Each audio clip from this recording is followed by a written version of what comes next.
All right, Chair good Kassaw. morning. Good morning. How are you?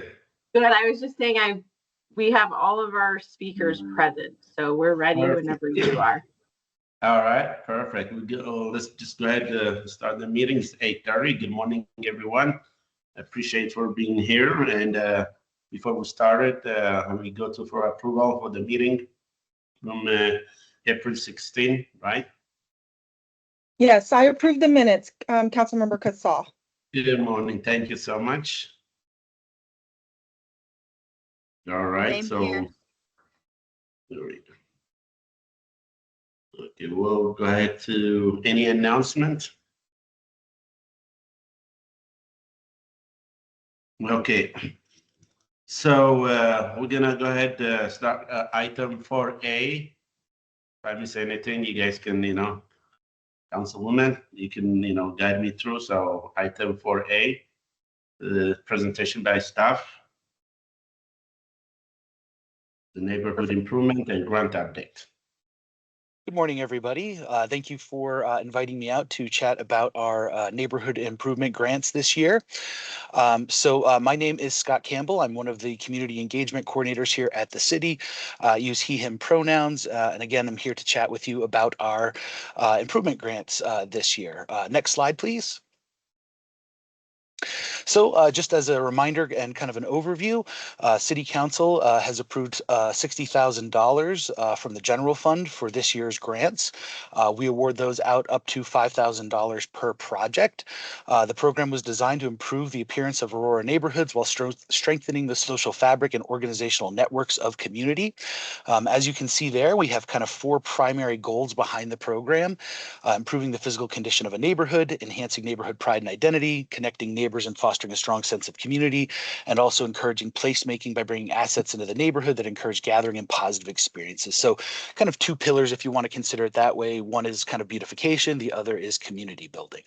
So community building involves working together with others for common benefit or improvement. Neighborhood organizations and residents where a neighborhood organization may not exist are eligible to apply for this grant. Further, this year we did increase our outreach and engagement early in our grant cycle with nonprofit organizations, community organizations, businesses. We actually had the Friends of organization for the Aurora Library in Illinois reach out to us. Once we figured out they weren't eligible, though, they backed down. But obviously, our reach was a little bit wider this year. Next slide, please. So a little bit of data for this year's grants. We had 24 applicants in total.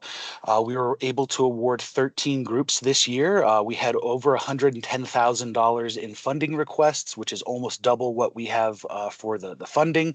So obviously a lot of interest there, and we filled that interest where we could. You can see here the breakdown of kind of the awards and numbers of applications for the awards this year. So we had a pretty healthy spread of applicants from across the city. Next slide, please. Here's kind of our historic data for the last couple of years, just to give you an idea of kind of where our applications came from and where we awarded them in terms of ward. Again, you can see a pretty healthy spread across the city each year, along with the awards there. Next slide, please. So I wanted to talk a little bit about our review process. So our Neighborhood Improvement Grant Committee reviewed applications over two weeks in early May. That's kind of our standard process. The committee this year consists of representatives from code compliance, community engagement, and planning. We typically look for groups kind of across the city where we can. It's just dependent upon who's available, who will have the time to work with this year, that sort of thing. Next slide, please. So the review criteria, I know it's a lot of text there, so I won't read through all of it, but I'll kind of hit the top lines there. So we look at community impact as kind of our primary point of review. That's 30 points. We look at sweat equity, neighborhood matches, and community participation. That's 25 points in the review process. We look for the programs or projects rather to foster connections between neighbors. So that's going to be 20 points. Next slide, please. We want, of course, the project to show broad community support, or rather have broad community support. So that's very important to us as well. Then, of course, we look at kind of the pieces of the application, the project details, just making sure all the pieces are there. And then we do have a very small component for previous improvement grant awards. That's 5 points. It's kind of our way to hopefully incentivize newer groups to come forward and apply, which I think we have been seeing over the last couple years. Next slide, please. So this is the scoring breakdown from this year's review group. You can see there all of the groups. So groups number 1 through 13 were able to get funding. 13 is in yellow there just because they had partial funding. I think of the 5,000 or so they asked, we were able to give them about 4,200, something like that. So we were still able to accommodate most of their request. And then we have the other groups kind of below that line there in the red that unfortunately we weren't able to fund this year. Next slide, please. So kind of a quick overview of all of the groups that we did award as well as their project type. So that top reviewed group, Path to Light, they're going to be hosting a community event acknowledging youth leaders, providing community resources. The East Ridge community is going to host a dumpster day where neighbors can dispose of their bulky waste. The Northwest Aurora Community Collaborative is similarly going to be hosting cleanup days with roll-off dumpsters at multiple locations in Northwest Aurora for residents to come and drop off that bulky waste. The Blockmeisters, an ever popular, ever favorite, that's a group that rents U-Haul trucks and goes through alleyways in Northwest Aurora, picking up that bulky waste that gets left behind. The Shadowbrook community is going to be making improvements to their communal gathering space, including updating to some water-wise landscaping, a pet waste station, a little free library, and a stone pathway. They're also going to be updating their community signage at the front of their community. The Iron Sharp Foundation, so they're a group out here that's actually going to be working with the APS schools to provide backpacks and school supplies to kids as we kind of get back towards the school year at the end of the summer. Next slide, please. Rebel Marketplace, so they're hosting kind of neighborhood markets up in Northwest Aurora. They're actually working with Hoffman Library this year, I believe, which is pretty exciting. So they're going to be adding some value-added items like face painting, live music, that sort of thing. The Hoffman Heights Watchdogs group is hosting a neighborhood improvement day. I'm actually very excited for this one. It's kind of one of our first versions of this, where they're going to offer up kind of a variety of tools and items for kind of home improvement throughout their community. So things like grass seed, fertilizer, mulch, brooms for use, that sort of thing. Meadowood Neighborhood Association is hosting another actually a set of dump days this year, again, where people can dispose of large and bulky waste. Chambers Ridge Townhouse Community, they're going to be doing some landscaping with rock mulch and more water-wise vegetation. Morris Heights Neighborhood Association has got another interesting one. They're actually kind of doing quite a bit of community building. They're setting out flyers. They're kind of getting t-shirts ready. They're building a website, collecting demographic data so they can kind of continue on with that social capital collection and building. We have then Aurora Hills Community Garden. They have an existing garden, so they're actually making a whole bunch of improvements to it and kind of replanting it for this year. And then finally, we have the Woodgate South HOA, where they're going to actually do phase 1 of an installation of a mini parkette on a parcel that the city provided to their association for use a couple of years ago. So with that, though, that's kind of the overview of the grants this year. I'm more than happy to take any questions. Thank you so much. Appreciate it. Question for the floor. Open. Yeah, yes, Go Councilmember ahead. Kassaw, I have a couple questions. So my question is, and I think you guys sent me the itinerary, and these programs are good, but I thought this was for neighborhood grants, which I'm thinking, things that have to do with dumpster days and things that have, which is some of that is applicable. But then I'm seeing you guys are giving money to nonprofits as well to initiate these, and that was part of this policy? Yeah, so we a couple of years ago, actually probably about 4 or 5 now, we've had a grant, a similar grant like to this for a number of years. Historically, it was called the Beautification Grant, and a couple of years ago we changed it to this Neighborhood Improvement Grant and kind of changed the parameters a little bit. One of those is to add that community building aspect to it. And so that's kind of under where the change occurred, that we opened the scope to allow for neighborhood groups, nonprofits, other community-based groups. So.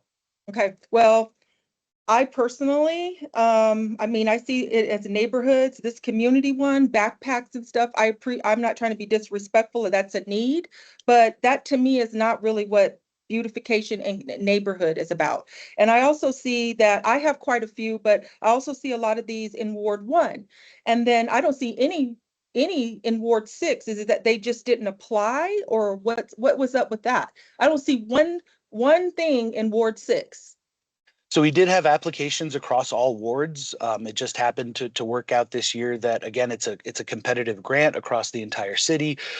We had double the amount essentially of funding requests that versus kind of the funding we have. So in the end of the day, it's some kind of a math game at that, right? Like, we just don't have the funding to fund all of the groups, but we did get applicants in from every ward this year. Yeah, it just seems like there's some unequal stuff here. I see a lot of stuff in Ward 1. It's just a shame that it's Ward 6, and I'm just advocating. I see stuff in my ward and Ward 4. I don't even see anything in Ward 3 or Ward 6. So I'm just trying to figure out how you guys are making these decisions. And to be very honest, I think that this should be in the community neighborhoods, not to all this other stuff. So that's just my opinion. Thank you for the presentation. Thank you. All right, so from my side, I do agree with what the council woman Angela says, and then also regarding the Ward 3 and 6. But my other question is, what are the follow-up measurement? Make sure all this project is on the right track. Once all this is granted on progress. Yeah. Great question. So I work with the groups weekly, if not daily. They have to kind of circle back with us, because the process, we don't just write a check and say, here, go do the thing. They actually have to either purchase things ahead of time and then come back to us for reimbursement, or they can kind of set us up with whatever vendors they may be utilizing. So we kind of have a pretty heavy thumb on their projects kind of throughout the process, just out of necessity for how the funding is spent. They also have to circle back with us at the end, especially for kind of these larger beautification projects. Actually, all of the projects, regardless of what they do, they have to kind of provide us with like photos and kind of all of these other backup pieces to show, hey, the event occurred. On top of that, a lot of, especially the event days, they actually invite me out to. I attend as many of those things as I can, just to make sure that everything's kind of going well, that they're doing what we're asking them to do.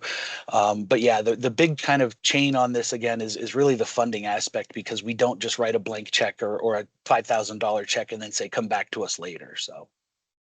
So I mean, I see a lot of engagement, which is good with the group, but when it comes to the nonprofit organization, and so what are you, I mean, how many applications did you guys receive? How did you, pick on, those nonprofit organization? Did you guys look, in the past of this organization, like their background, successful measures, stuff like that? Yeah. So, as we don't dig far deep into their histories or anything like that. They come to us. Again, we did initial outreach, as we mentioned kind of at the start, expanded to kind of other nonprofits, local businesses, and things like that.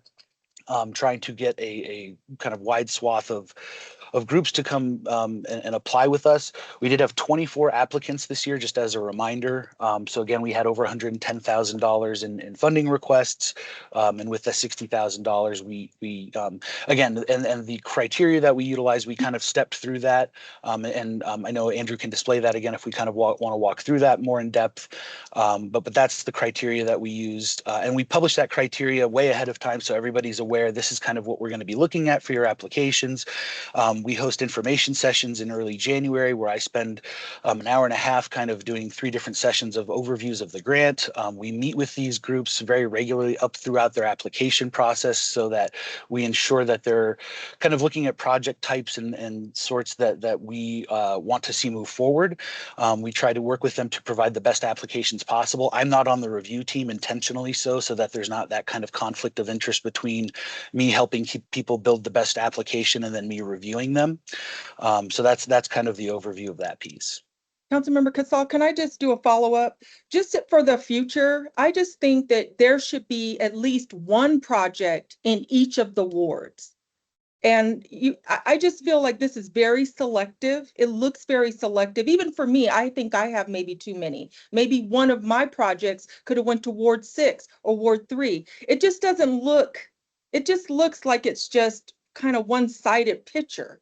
And I think if Ward 6 had some projects, maybe one could have been implemented. If Ward 3 had a project, maybe they should be implemented. I just don't think it should just be, I don't know what this criteria is, but really it should be spanned across the wards. So at least maybe all wards get a project or two. So that's Scott, just my opinion on that. Yeah, and So, council let member, me.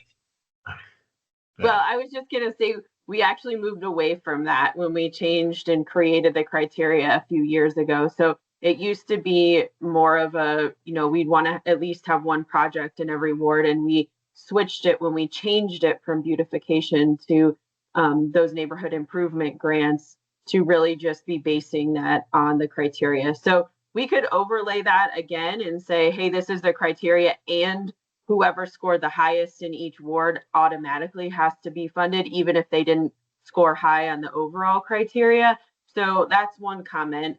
We could reinstate that. That was sort of how it was done in the past. And then the other piece about the nonprofits, we were seeing a lot of applications from Ward 5 and 6 and barely any from Ward 1. And that was a trend. And we could go back and we could show, when we do the wrap up, we always come back in November and say, hey, this is what actually happened in the neighborhoods, and we show the outcomes.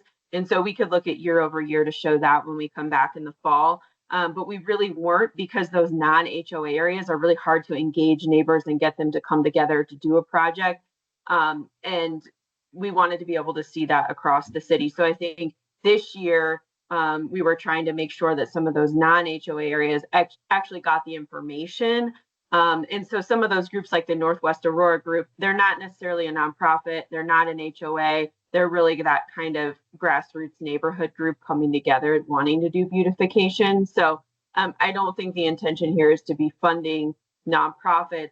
There's a couple in there for sure where they don't have an HOA. And so the nonprofit sort of in the neighborhood has taken on some of that organizing effort to get these projects done. So I just wanted to add that based on the history of how we've done it Jessica, before. I appreciate that. My ward is not completely with, in fact, one of mine got denied. And it's a non-HOA. I don't have just full of HOAs in my ward. And I understand Ward 1, I understand that probably having the nonprofits. But what I don't understand is, if this is a beautification project, why are we doing the book bags and stuff? If this is supposed to be community beautification, community, but that's what that said. No, you didn't change it because he just said it a few minutes ago. He just presented it on the slide.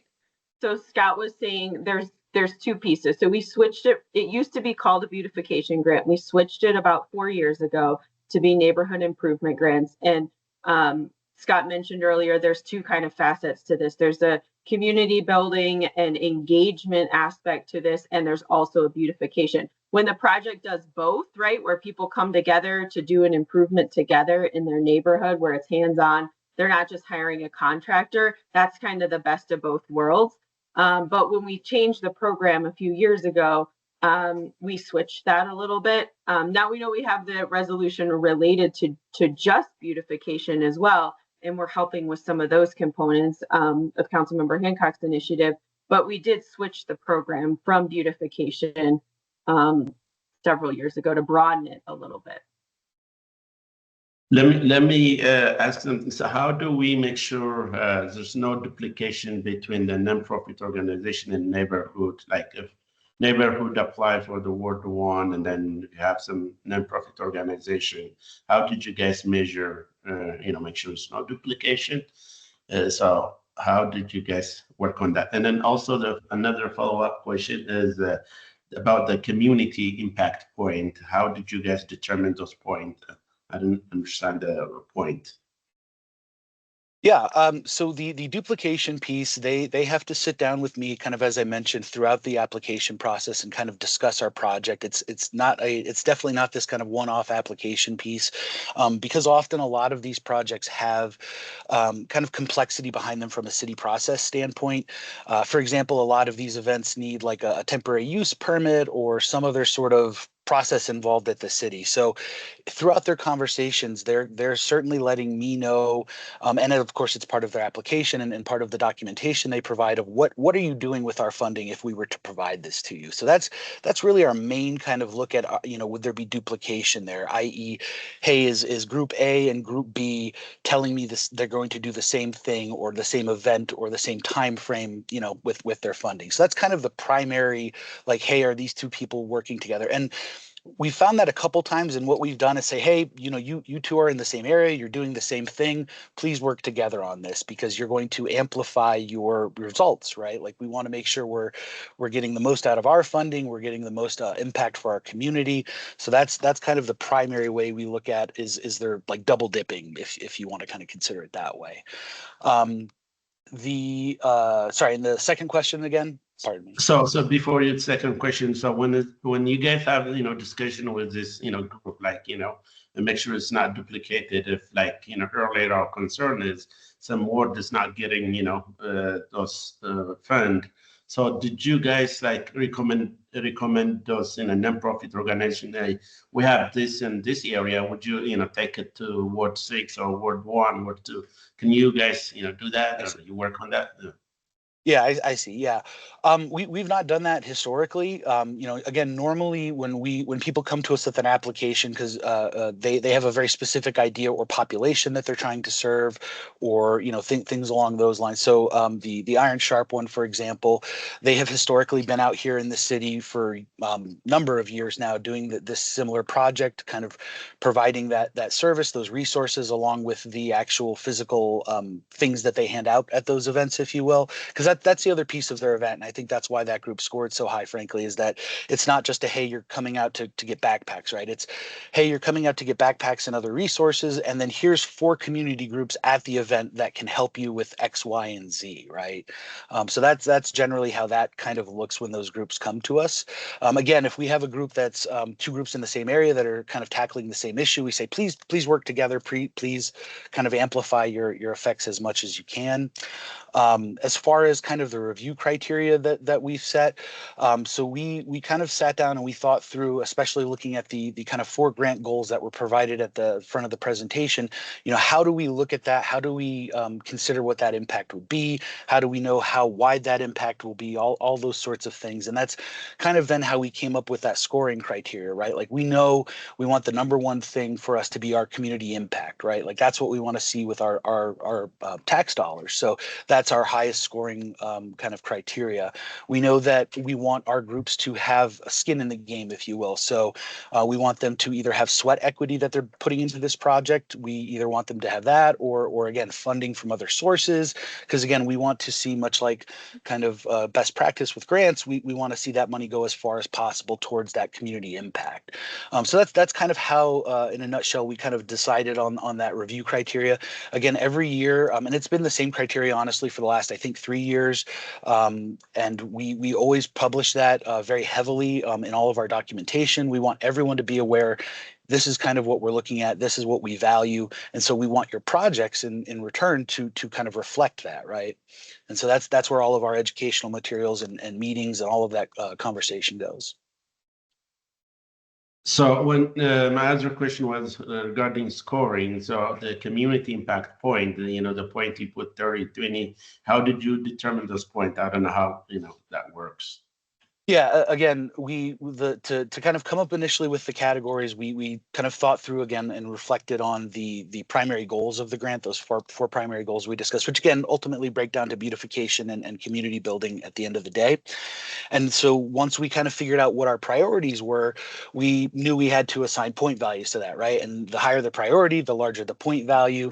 And so that was essentially how we kind of broke that scoring down.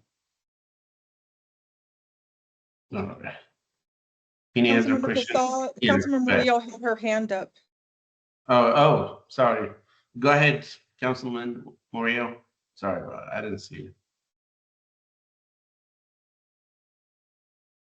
Go ahead. And somehow I'm not seeing it here on my screen, but Councilwoman Murillo, go ahead.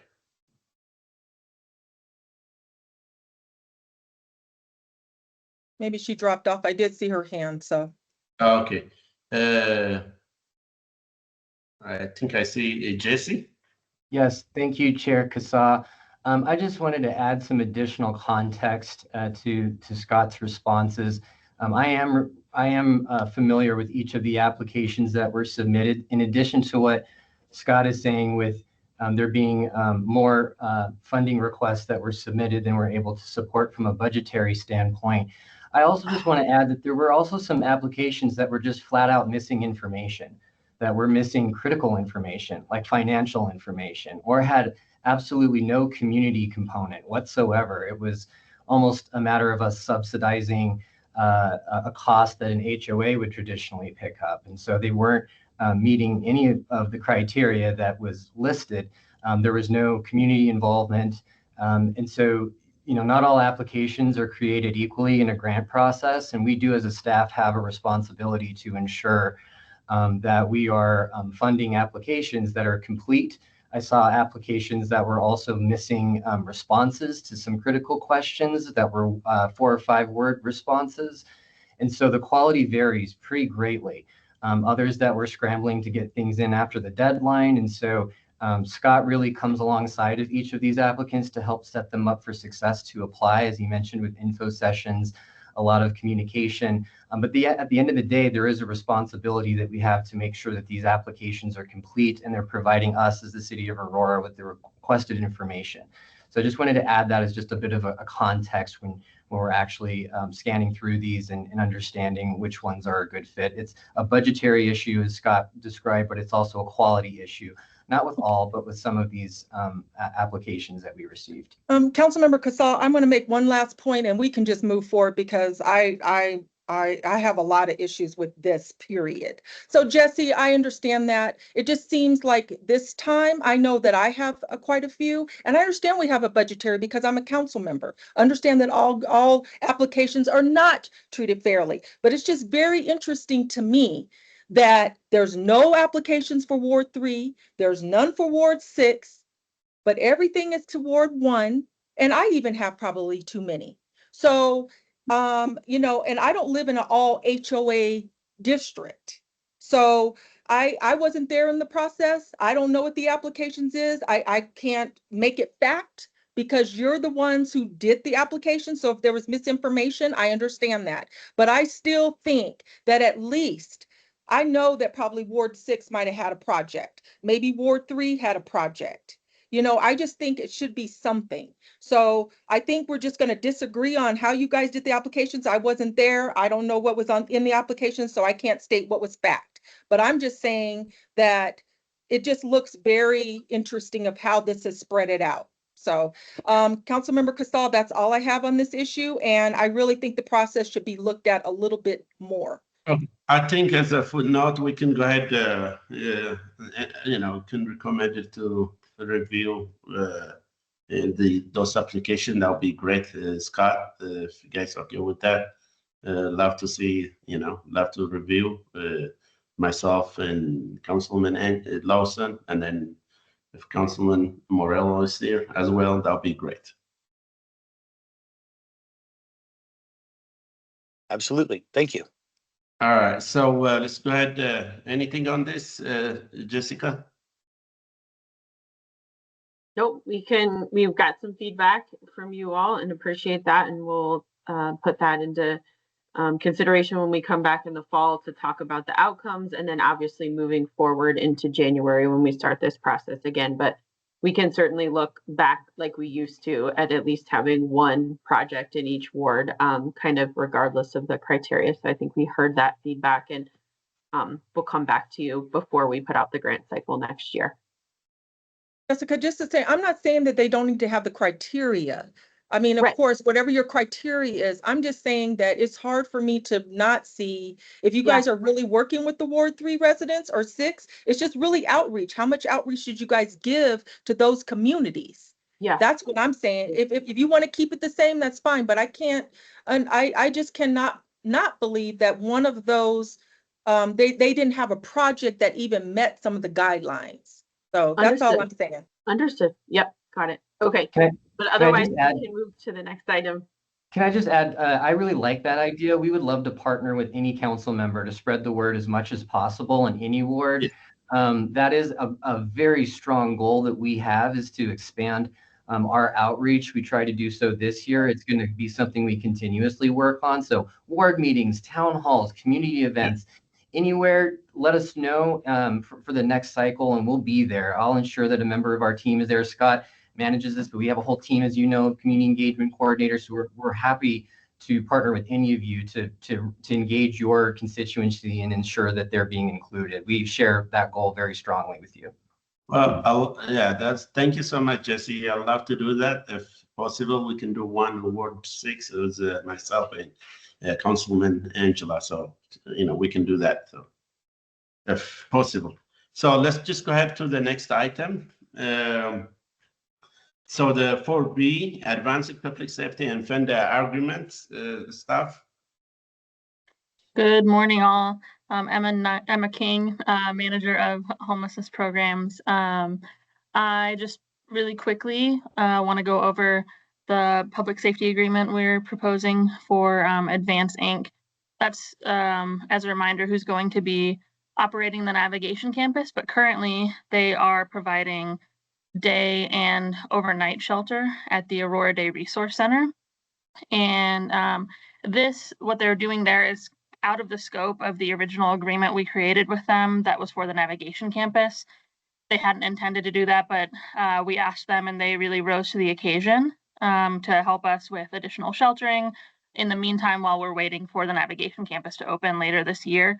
So we had a little bit of public safety funds left after the NOFO, and rather than just having those roll over to next year, we decided, we talked to Advance, and they were asking for a little bit of help to continue operating over the summer. And this was a fund we were able to identify, and so we're proposing an agreement with them for $130,000 of public safety funds. And again, this is just for operating the day shelter and overnight shelter until the navigation campus opens.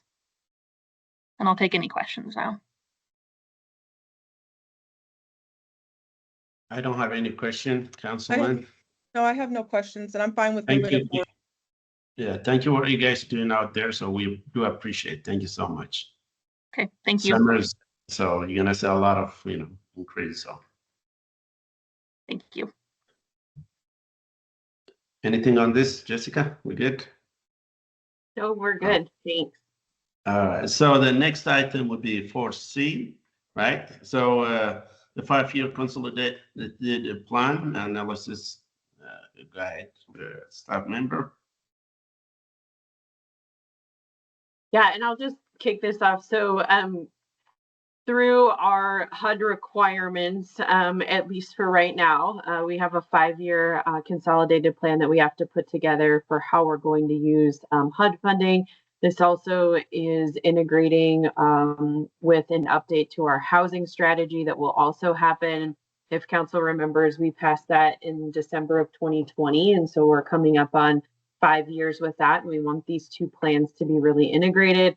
The direction we've had from HUD, even with the uncertainty, is to continue with doing these plans. And so they obviously may have to be tweaked a little bit, but a lot of this is about need and data and just taking a snapshot of where we are with housing in the community. So we started this process through our community development group back last fall. And so I'll just introduce Heidi Aguilar from RU Policy Group to give a brief presentation kind of on a status update of where we are for council. And then I just wanted to mention to the committee, we are tracking with our intergovernmental folks as well, and Pfizer committee, everything that's happening right now with HUD and policy committees and things. It feels like there's different things coming every day, but for this process and for the city budget process, at this point, we're moving forward kind of as business as usual until we get more information from HUD. So hopefully we will in the next several weeks. So we have a better idea of where we're going. So with that, go ahead, Heidi. Hi, everybody. It's my pleasure to be here. I've got my colleague Sherry Coulter here as well. I'm going to run through the presentation and then I'll take questions. It shouldn't take too long, so I want to make sure I allow plenty of time for questions. Go ahead and go forward. As Jessica said, we've been working on the consolidated plan. My firm, Root Policy, is a local firm. We are a Colorado corporation. I have assisted Aurora with housing planning for a number of years, including the last strategic plan and consolidated plan. We're very happy to be assisting with this plan as well. I'll give folks a brief background on the consolidated plan for those of you who aren't familiar with the document. Mostly I'm going to share findings from the needs assessment and market analysis, as well as give you some preliminary information on our community and stakeholder engagement. Go forward. So a brief overview. For those of you who aren't familiar with the consolidated plan, go ahead and go forward. This is a document, as Jessica said, that is required by HUD. It's a 5-year document. It uses data and community outreach to identify housing, top housing, community development, and economic development needs. We also look at gaps in supportive services. HUD calls that institutional structure. The funds that are associated with the consolidated plan must benefit low to moderate income people. And you have to do this plan to receive annual housing and community development funding. Go ahead and go forward. These are the grants for at the city level that are that the city's eligible to receive from HUD. The biggest one is the Community Development Block Grant. This has been in place since the mid-70s. It can be used for a lot of different activities, including supportive services. There's a cap on the amount of CDBG. The cap is 15% that can be used for services.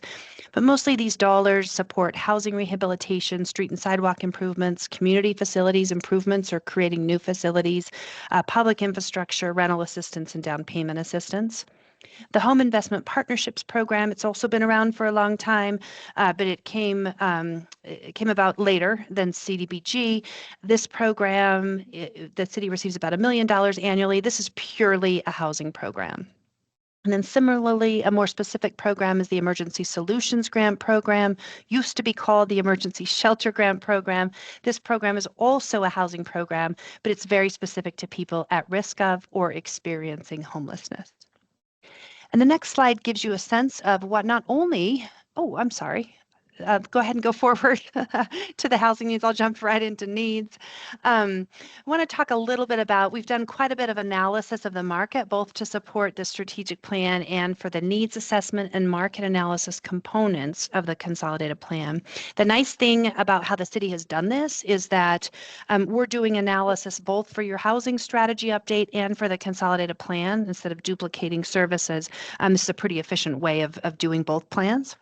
But just to give you a sense of how things have changed and where households are today in terms of affordability, the graphic on your left shows you the median household income by tenure. So that means renter or owner, as well as the overall household income. And you can see all segments of income of demographic groups, their income has increased since 2018. So we're looking at a 5-year span here. But when we look at that relative to the income required to afford the typical home that's available for purchase, that income nowhere near, those income increases nowhere near are enough to enable somebody to buy a home today. So to put that into context, if I'm a median renter, I look at how much my income increased between 2018, the median income renter, it increased by 37%, which seems like a lot. But that same renter would have needed to see an income increase of 81% to be able to track with home prices going up. And part of that is home prices going up, but also interest rates going up. It's much harder to be able to buy today than it was in 2018. Go ahead and go forward. We also look at something called cost burden, and cost burden exists when households pay more than 30% of their income in housing costs. That includes everything. So rent, utilities, if you're paying a mortgage, your private mortgage insurance, all the stuff that comes with that housing payment. And you'll see that for renter households, interestingly, cost burden has declined just slightly from 60% to 59%. Of renters, the people who we really are concerned about are those that are experiencing severe cost burden. Those folks are paying more than 50% of their income in rent and utilities, and they're probably at risk of eviction. These are the folks who are the targets of rental assistance, but the people we worry about because they have the most severe needs.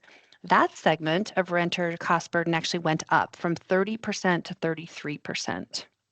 When we look at owners, overall cost burden increased, and part of that had to do with rising home prices, as well as the increased income that's needed in order to service the debt associated with a mortgage.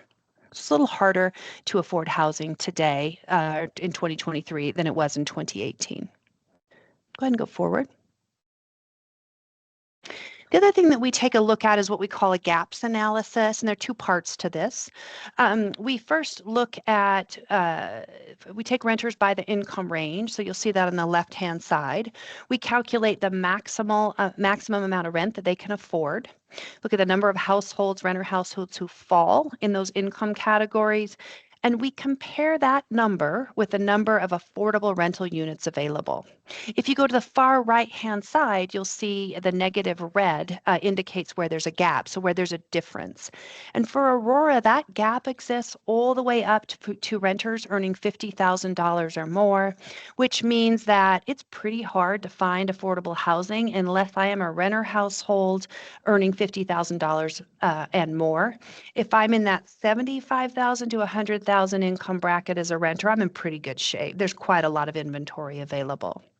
So when you think about where should you target assistance or where is the greatest needs, the gap overall exists for renters earning $50,000 a year and less. But if you look at where those numbers are the biggest in that rental gap column, you'll see those numbers are really big for very low income renters, but also for renters earning between $25,000 and $35,000. And we've seen a shift as rents have gone up. Even though I said that renter income has also gone up, when you segment the renters by income, you'll see that the very lowest income renters, their incomes haven't increased as much, and they're struggling even more to be able to afford rental units. Go ahead and go forward. We also look at what we call a rental purchase gap. So that's where we compare, we take that same distribution of renters by income, and we look at what's on the market if they were out shopping around and wanted to buy a home. And we do this in terms of proportion. So we're looking at what share of renters fall in a certain income bracket and what share of homes are affordable. And the kind of the headline here is that if I'm a renter household, I'm out shopping around to find a home to buy in Aurora, I'm really not, the market's really not sort of accommodating me until I make $100,000 or more, but really $150,000 or more. That's the point at which I have a reasonable amount of supply to choose from when I'm shopping around. Go ahead and go forward. I'm going to shift a little bit and talk about community engagement. Just a caveat here, Sherry and our team, we're in the throes of community engagement right now. We've done quite a bit of community events. We've done a lot of stakeholder focus groups and interviews. We're moving to resident one-on-one focus groups with residents, which are sort of smaller one-on-one conversations about their needs. So this is a preliminary overview of what we've learned so far. Go ahead and go forward. So we've done to date approximately, well, I guess when we prepared this presentation, approximately 15 stakeholder interviews. Those include interviews with city staff, the public housing entity, affordable housing developers, nonprofits. And when we focus on those nonprofits, we're really looking at nonprofits who work closely with what we call special needs populations for this work. That includes people experiencing or at risk of homelessness, domestic violence survivors, people working in childcare and education that work with low-income families, people in mental health, economic development, and workforce development. We have a survey that is live and it's going to be open through June 30th. We've been promoting that survey actively. For example, we were at Global Fest, letting people know that the survey is available. This is a survey that is meant for residents, and we're asking them about their experience looking for housing, affording housing, the type of housing they wish they could be in. as well as their experience if they have a disability or a member in the household with a disability, what accessibility needs they need, and their experience with displacement. As I mentioned, we've been tabling at community events, shifting to when this plan will be available. The consolidated plan piece, so not the strategic plan, but the consolidated plan needs to be submitted in mid-August to HUD. That is a hard deadline. HUD's not extending that deadline this year. Typically, they're a little more flexible. So we need to go to a public comment with the consolidated plan between mid-July and mid-August. We're getting that plan ready for staff review. We've got a draft plan. They'll review it. We'll put this out in mid-July and then have some public hearings during that plan to take comments on the plan. Go ahead and go forward. Just a little bit of feedback that we've heard so far. And these are sort of top level findings from our conversations with stakeholders and residents. There are concerns about displacement, primarily in Northwest Aurora. Some people specifically mentioned the area around the Anschutz health complex and just expressed the need to preserve and create affordable housing in this area. People talked a lot about challenges with families experiencing homelessness, the number of children who are experiencing homelessness, the desire to stay in Aurora and avoid the constant disruption of changing schools. But because Denver has more resources, many do need to go to Denver for shelter. Nonprofits said we'd love to have more flexible funding sources to address diverse needs of families at risk of being unhoused and who are currently unhoused. One issue that we hear a lot, not only in Aurora, but with a lot of other clients, is that many families, particularly single parents, would love to be able to work, but trying to find childcare and access that job is a real hurdle because childcare is so expensive. And then emergency assistance to avoid eviction was a top need, as well as financial assistance to pay security deposits. So one thing I didn't mention is when rents go up, the security deposit also goes up, and that's an additional hurdle for low-income people to be able to enter rental housing. Go forward. A little bit more here. People mentioned they'd like to see more activities and services for youth, affordable homeownership opportunities or assistance to attain homeownership. Some folks talked a bit about the permitting process to be able to get units on the ground and said it would be nice to have a dedicated staff member for affordable housing projects for better familiarity with requirements, and then just sort of eliminating excessive regulation. Water and sewer tap fees were also referenced as being very high. The people would like to see city support in providing more broadband subscriptions to voucher holders, to people in low-income housing, as well as small business support, and Northwest Aurora was specifically referenced in that context. Go forward. With that, I am happy to take any questions. Okay, thank you, Heidi. All right, floor is open for a question. Yes, Councilmember Kassaw, I have a question. Thank you, Heidi, for the presentation. One of the things that I did not see in your whole presentation, which I think it could be, but I didn't see it. And the city of Aurora has really not been focused on this, but I have really made a stance on it. Older adults, seniors. My community in Ward 5, we have a area that says all seniors. And when people look at it, they say, oh, it's a wealthy area. But those individuals, due to high cost of HOA fees, some of them might be ending up somewhere because of the cost. I did not see this anywhere in your presentation. And it's about youth, it's about, people who are unhoused. But what about older adults? What about seniors? We have a generation of elderly population in Aurora, and it doesn't seem like we're really talking about that. I've made it a mission we're getting an RFP out about the assessment for older adults. I got a transportation grant for older adults, but I don't see it in your presentation at all. Is it just because can you explain that to me?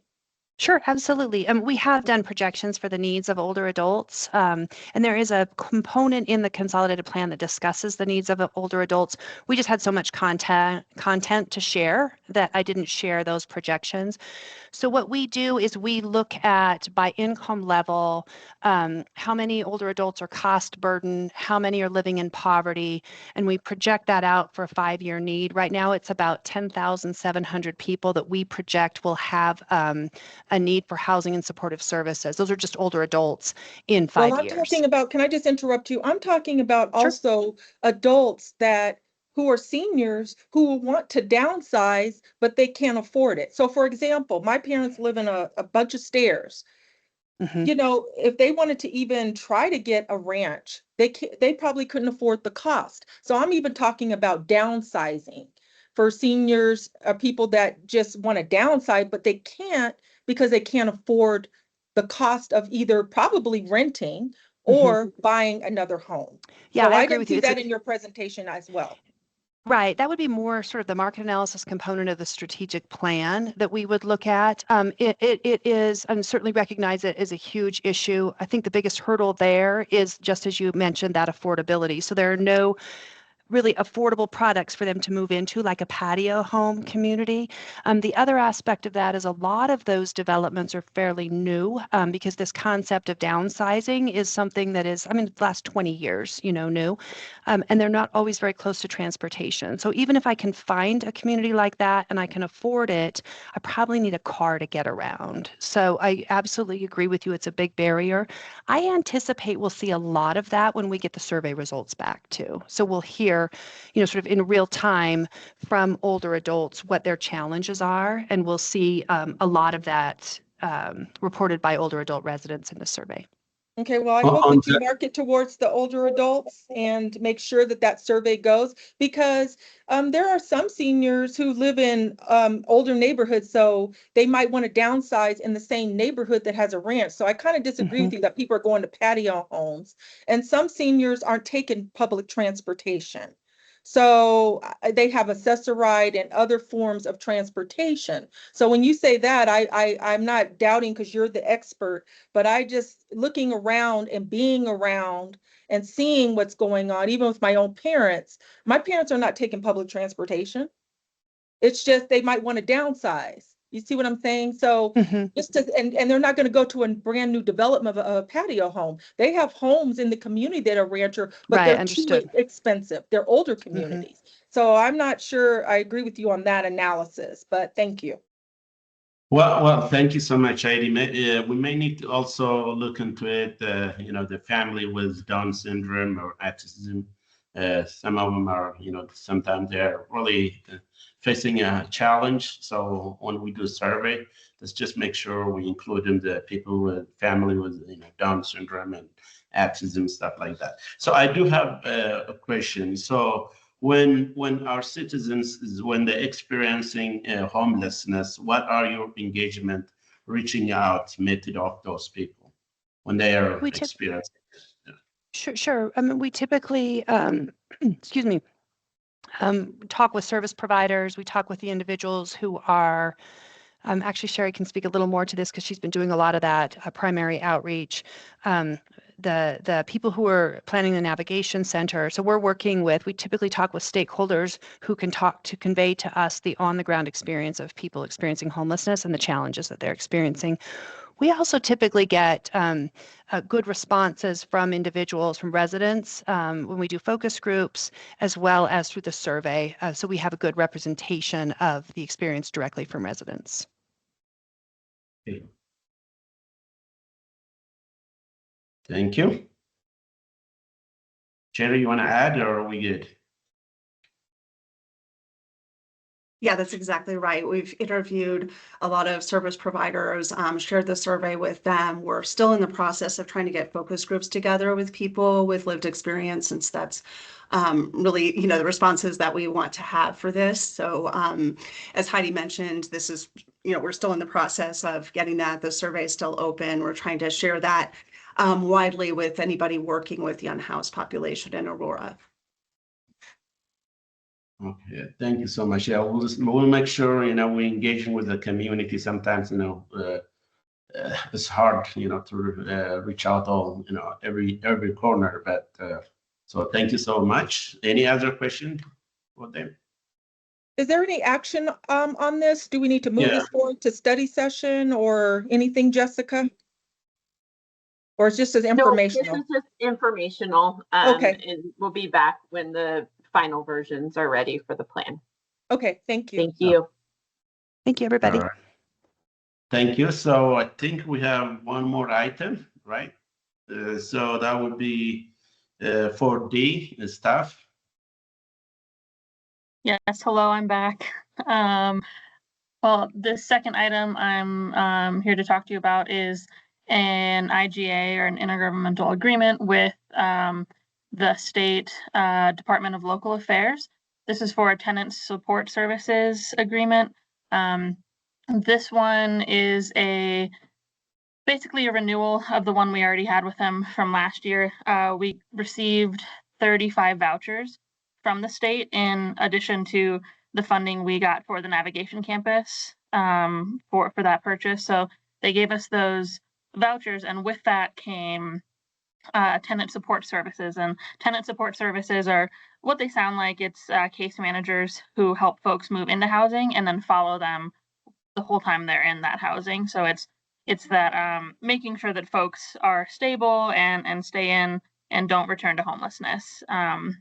So this agreement is for the state to give us, at the moment, just over $25,000, and we're matching with $126,000. And I know that sounds off, but it's because with every voucher that's approved, they will increase the amount of tenant support services dollars that they give us. So we budgeted $126,000 because that is the amount that our match would be for when we get all of the vouchers available. So this IGA should be for 1 year, and we would hopefully renew again next year, as this should go the life of the vouchers, which I don't think they gave us an end date on that, as vouchers usually last for as long as they're able to, or forever. So I'll take any questions, but the question for council is this approved to move forward to study session? Councilmember Kassaw, Emma, I approve it moving forward. Can you just tell me where the 126 of funding is going to be coming from what pot of money? Yes, absolutely. This was budgeted from marijuana funds. Okay. Okay, I approve it moving forward. Thank you. Okay, gotcha. Thank you. It's the direction. All right, thank you. Do we have any other question for King? Okay. So I think any miscellaneous matter or from updates from the community members?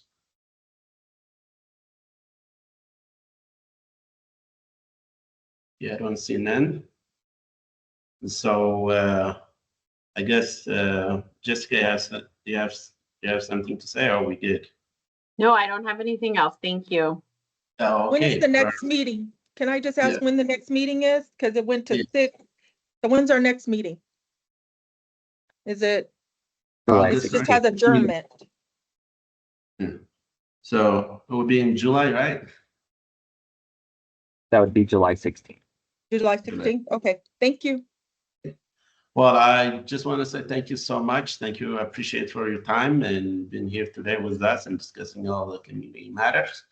And we'll see you on July 16, unless anything changed. So thank you so much. Have a great day.